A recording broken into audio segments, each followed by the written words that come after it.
Hey there, friends. Thanks so much for stopping by and checking out this Next Step video. Now, this past Sunday, we continued on in our series through the exciting book of Nehemiah, where we've been learning all kinds of lessons about how to rebuild and restore our broken worlds. Now, the focus of this weekend was Nehemiah chapter 5, where Nehemiah steps in and offers some needed help and guidance to the poor and the oppressed people in the areas surrounding Jerusalem.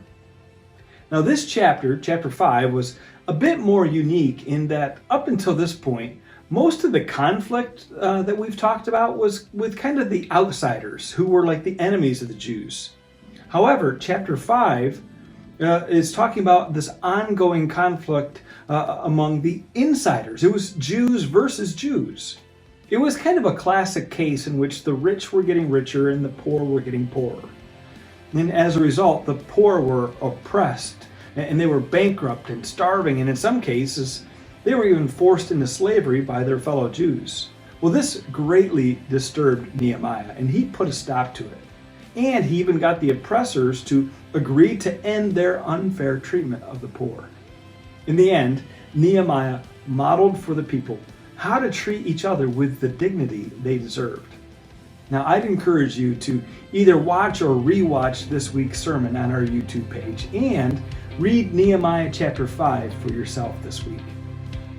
Now, towards the end of our talk, we actually looked at a totally different passage of scripture that demonstrates how we should treat those around us. It's actually Micah 6:8, which says these words: "He has shown you, O mortal, what is good, and what does the Lord require of you? To act justly, to love mercy, and to walk humbly with your God." Now, let me repeat that again and let it sink in.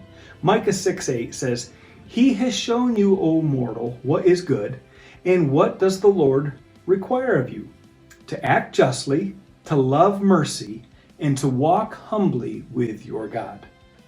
So, this week, for your next step, I want you to begin memorizing this verse. And you can put it on your bathroom mirror or on your refrigerator door or the dashboard of your car or your desk at work or your locker or wherever you're going to see it often.